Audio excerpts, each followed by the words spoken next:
Gpshare sekarang akan di shutdown pada akhir bulan ini. Bisa dilihat pada halaman gpshare.com akan tertulis sebuah informasi mengenai kita berencana untuk men-shutdown layanan pada akhir bulan ini. Backup your important file. Informasi lebih lanjut berada di blog kami. Nah, jadi di sini layanan yang sangat bermanfaat sekali Gpshare untuk menyimpan sebuah file dan juga membagikannya ke orang lain, yang saat ini layanan ini akan segera dihentikan. Jadi di sini aku juga menggunakan layanan Gpshare untuk menyimpan file-file yang aku bagikan ke visitor dari pengunjung blog, karena dengan menggunakan layanan hosting file berbagi ini maka akan lebih menghemat biaya hosting. Nah, sayangnya sendiri sekarang layanan ini sudah tutup, dan kita akan membahas mengenai apa alasan yang membuat layanan yang begitu besar ini ditutup dan juga apa alternatif dari layanan serupa untuk berbagi file. Nah, pertama kita lihat terlebih dahulu di sini informasi mengenai penutupan layanannya, bahwa Gpshare sudah berdiri dari 2006.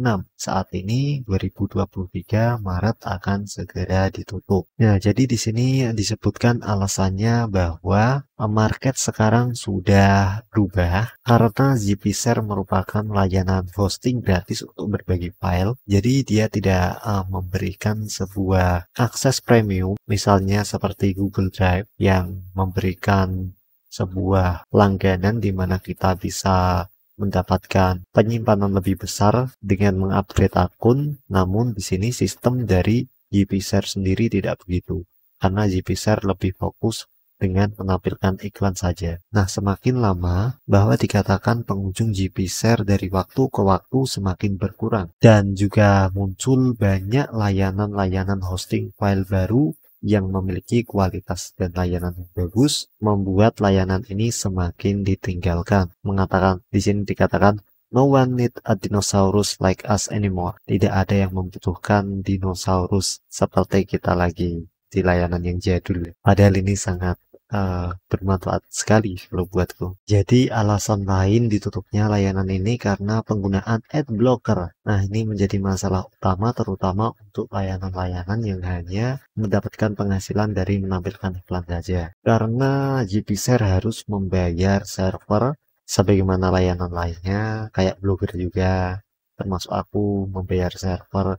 Nah, jadi kalau ada yang ngeblok iklannya, tentu tidak akan ada penghasilan yang masuk dan sulit untuk membiayai beban server yang digunakan. Karena kurangnya pendapatan tersebut membuat dia harus menampilkan iklan lebih banyak. Nah, ini jadi masalah. Ini disebut lingkaran setan. Jadi, karena iklannya diblokir, terus ditingkatkan lagi supaya untuk meningkatkan penghasilannya. Namun di sisi lain ini juga akan membuat pengguna jadi kabur karena terlalu banyak iklan, dan membuat pengguna lain yang tidak menggunakan adblock menggunakan adblock, sehingga ini merupakan lingkaran setan yang merugikan sebuah layanan. Nah, di sini disebutkan juga bahwa kenaikan biaya listrik juga menjadi alasan mengapa layanan ini dihentikan. Jadi atas alasan tersebut maka tidak dapat melanjutkan lagi layanan Gpshare ini lagi. Sebenarnya ada sebuah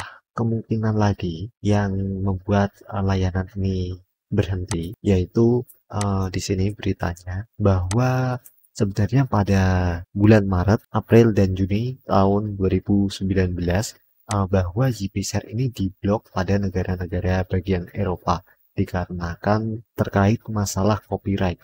Nah, menurutku ini yang menjadi latar belakang mengapa bisnisnya semakin memburuk, karena kita tahu sendiri bahwa pengguna di Eropa memiliki nilai iklan yang lebih tinggi daripada di negara-negara lain untuk rata-ratanya, sehingga karena ini pasti sangat mengurangi dari sisi pendapatan Gpshare. Nah, semakin hari semakin ditambah penggunaan adblock yang bertambah, tentu hal ini membuat layanan ini nggak bisa survive lagi. Padahal sangat disayangkan bahwa GPShare ini pada saat ini masih mendapatkan banyak traffic, bahkan yang masih diakses sebanyak 45 juta kali per bulannya, dan domain GPShare ini masuk ke dalam 1000 domain yang paling banyak dikunjungi internet saat ini. Nah, tentu ini sangat disayangkan bagi kita yang menggunakan fasilitas dari GPShare ini. Nah, sebagai alternatifnya mungkin untuk kamu yang mencari layanan serupa dengan GPShare mungkin bisa menggunakan daftar berikut ini yang akan kita bahas. Pertama, nah salah satu layanan untuk berbagi file yaitu Mediafire di sini. Ini layanan yang cukup populer digunakan untuk berbagi file di internet. Selain itu juga ada layanan lain seperti Dropbox di sini. Kita juga bisa menggunakannya untuk berbagi file. Kita bisa menggunakan layanan dari Dropbox.com ini untuk berbagi file. Sebagai alternatifnya ada juga Mega dari New Zealand. Di sini kita juga bisa berbagi file secara gratis di internet, dan layanan-layanan populer lainnya seperti Google Drive, OneDrive dari Microsoft, dan juga Yandex dari Yandex dan lain sebagainya bisa kita gunakan untuk berbagi file sebagai alternatif jika kamu merupakan pengguna utama dari GPShare. Nah, itulah pembahasan untuk hari ini. Semoga bermanfaat. Terima kasih dan sampai jumpa. Assalamualaikum warahmatullahi wabarakatuh. Goodbye.